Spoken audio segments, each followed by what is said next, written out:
اہدینا کا معنی جو ہے نا چلانا نہیں ہے، چلانا نہیں، ہدایت کا معنی ہوتا ہے رہنمائی کرنا، ہدایت کا معنی راستہ دکھانا، چلانا اور ہے دکھانا اور ہے، دونوں میں فرق ہے، ایک ہے راستہ دکھانا، اگرچہ اس کے دو مفہوم ہیں، آگے جا کے ہم اس میں مفہوم بتائیں گے، لیکن یہ کہ اصل لفظی ترجمہ اس کا یہ ہے دکھانا، رہنمائی کرنا، کہ ہمیں سیدھے راستے کی رہنمائی کر دیجیے یا ہمیں سیدھا راستہ دکھلا دیجیے، یہ لفظی ترجمہ اس کا۔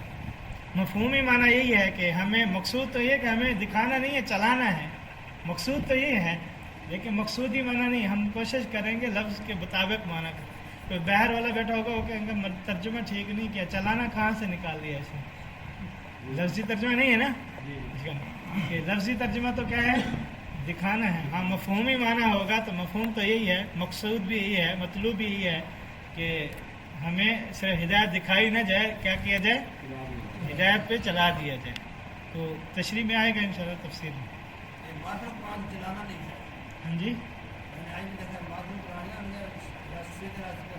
معرفت قرآن میں نیچے جو حضرت تھانوی کا ترجمہ ہے نا اس میں بھی پڑھ لیتے ہیں، اس میں تشریح بھی لکھی ہے نا، انہوں نے حضرت شیخ الہند کا ترجمہ لیا ہے، پھر نیچے حضرت تھانوی کا ترجمہ لیا ہے، نیچے جو لائنوں کے ساتھ والے نا وہ لیے ہیں۔ آسان ترجمے میں دکھانا، رہنمائی کرنا، لفظی ترجمہ یہ، کوشش یہ کہی جائے، ہم کوشش کریں گے لفظی ترجمے کے مطابق ترجمہ لفظی ہو، لفظ کے تحت مفہوم بعد میں کوئی پوچھے تو اس کو بتائیں، جیسے ہم نے ابھی 3 آیتوں کا مفہوم کچھ پڑھا تھا، آج انشاءاللہ پڑھیں گے۔ پہلی آیت میں کیا تھی، تمام تعریفیں اللہ کے لیے ہیں، العالمین، کوئی ساتھی بتائے گا عالم سے کیا مراد ہے؟ تمام کائنات، عالم سے مراد عالم، عالمین کیا ہے، جمع ہے، عالمین کیا ہے، کس کی جمع ہے، عالم کی، عالم جہان کو کہتے ہیں، کائنات کو کہتے ہیں، عالم جمع۔ اب عالم سے کیا مراد ہے، تو ایک روایت میں فرمایا 70,000 عالم ہے، 70,000 عالم، ایک میں فرمایا کہ 80,000 عالم ہے، یا 40,000، پہلے 40,000 پھر ہے 80,000، یا یہ فرمایا کہ عالم سے مراد ہر ایک مخلوق الگ الگ جنس ہے، وہ الگ عالم ہے۔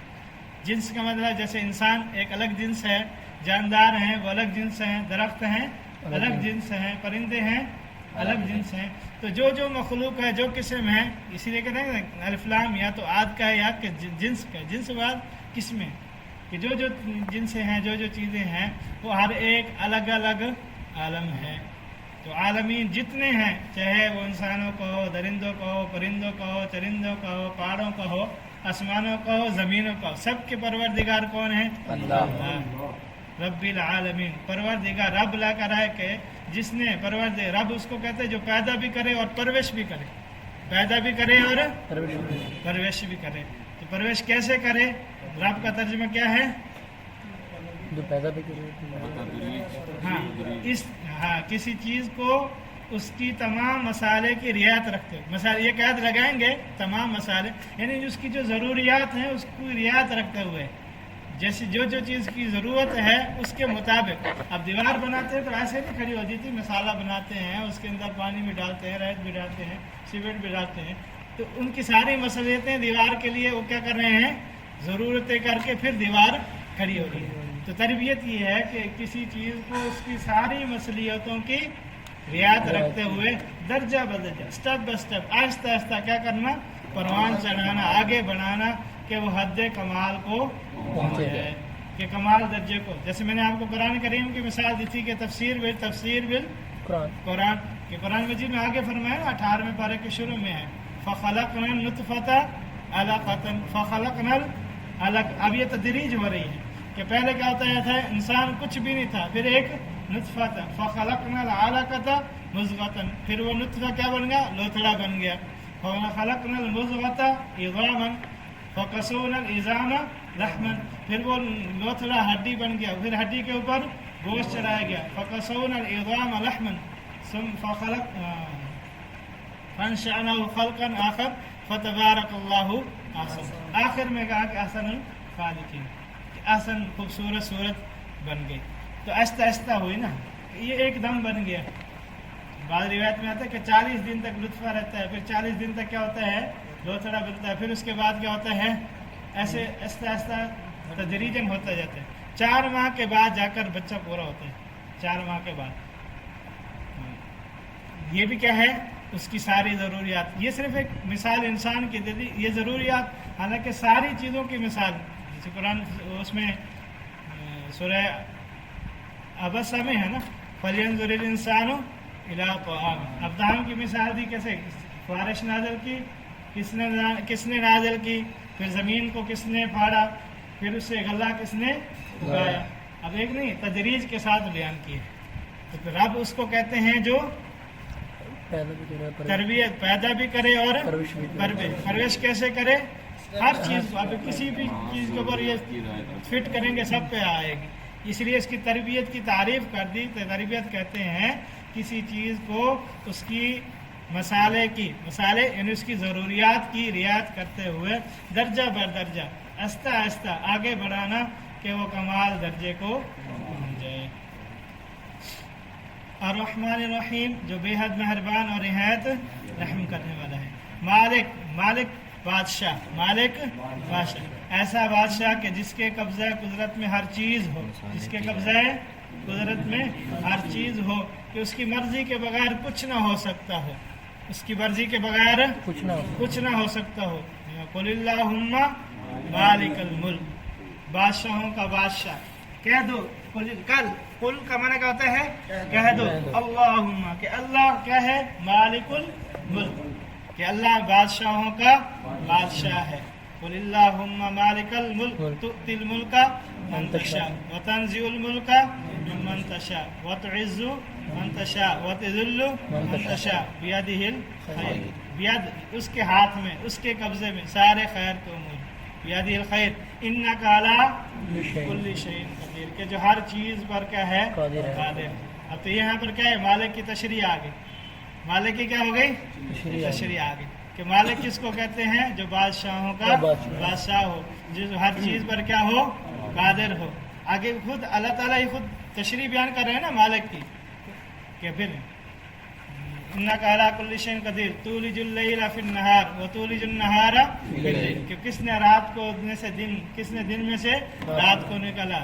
وتولج النہار فی اللیل وتخرج الحی من المیت وتخرج المیت من الحی، کہ کون ہے جو زندوں سے مردہ نکالتا ہے، مردہ سے زندہ نکالتا ہے، کون ہے یہ.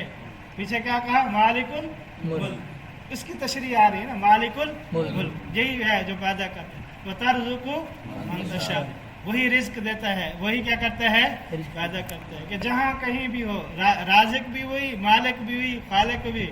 رازق، مالک، خالق تینوں کے مجموعے کو کہتے ہیں رب. رازق پہلے کیا ہے، خالق، مالک، پھر رازق. تینوں کا مجموعے کو کیا کہیں گے، رب، کہ پیدا کرنے والی ذات. اسی لیے میں نے شروع میں آپ کو بتایا تھا کہ پہلی ہی آیت میں توحید بیان کرنی. پہلی آیت میں کیا ہو گئی، قرآن کا پہلا کیا ہے مقصود، توحید. پہلا بیان کیا ہے، قرآن کا مضمون توحید. ہم تفسیر پڑھ رہے ہیں نا، تو قرآن کا مضمون کہتا ہے بیان کو. جو خط آیا اس میں کیا مضمون ہے، تو قرآن کا مضمون کیا ہے، توحید. دوسرا رسالت. تیسرا آخرت، کہ آخرت کے احوال کو بیان کرنا، مجازات سزا کو بیان کرنا، جنت دوزخ اس کے احوال ہے نا، اس کی بدلہ ہے نا. اصل تو کیا ہے، توحید، پہلا درجہ یہ. تو پہلی آیت میں کیا ہو گئی، تعریف کے ضمن میں توحید بیان ہو. تعریف کے ضمن میں توحید بیان ہو گئی. مخلوق پرستی ختم ہو گئی. مخلوق پرستی کی کیا کر دی، جڑی کاٹ دی شروع سے ہی، کہ رب کون ہے، اللہ. کوئی اور پیدا کرنے والا ہے ہی نہیں تمام جہانوں کو. رب کے اندر پھر تینوں صفات، جیسے اگلی آیت میں نے آپ کو قل اللہم میں آیت پڑھ کے سنائی، اس میں تینوں صفات آ گئی نا. تخلیق بھی آ گئی، پیدائش بھی آ گئی، آگے ترزق من تشاء بغیر حساب، دونوں آیتوں میں آ گئے نا. تینوں چیزیں بیان کر دی اس میں، کہ مالک الملک بادشاہ بھی وہی ہے، پیدا کرنے والا بھی وہی ہے، رزق دینے والا بھی وہی ہے. جب یہ ساری چیزیں کہتے ہیں، اسی لیے کہتے ہیں نا ایاک نعبد، یہ دعویٰ ہے نا کہ جب تو معبود بھی وہی ہے، پیدا کرنے والا بھی وہی ہے، سب کچھ تو ہی ہے، تو اس لیے ہم تیری ہی عبادت کرتے ہیں. تو الرحمن الرحیم اس کے بعد ہوگی. مالک یوم، یوم کہتے ہیں دن کو. تو الدین روز جزا بدلے کا دن. دین یہاں ویسے لفظی معنی دین کا تو یہ نا شریعت طریقت راستہ لفظی ترجمہ یہ ہوتا ہے, لیکن دین کا ایک معنی لفظ ایک ہوتا ہے معنی کئی ہوتے ہیں. لفظ کیا ہوتا ہے ایک معنی ہوتا ہے, بسوں کا اس کے معنی کیا ہوتے ہیں کئی ہوتے ہیں. تو موقع بنا اس وقت سے دیکھ کر اس کا ترجمہ کیا جاتا ہے کہ یہاں کون سا معنی ہوگا.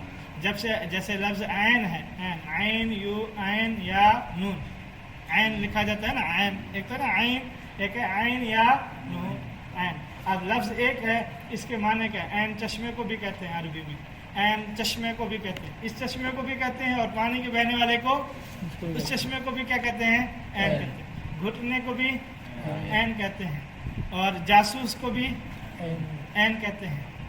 عربی یہ کہتے ہیں ہماری عیون دیکھ رہی ہیں کیمرے کے, تو وہ جاسوس کو بھی کیا کہتے ہیں عین. اب لفظ ایک ہے معنی کئی ہیں, تو یہاں پہ یہ ایسے ہے. لفظ دین ہے نا, کہیں آپ یہ کہیں کہ دین تو دین ہے, مشہور تو یہ ہے, ہم تو کہتے ہیں دین ہے اسلام. اور یہاں مول صاحب ترجمہ کر رہے ہیں بدلے کا دن, قیامت کا دن.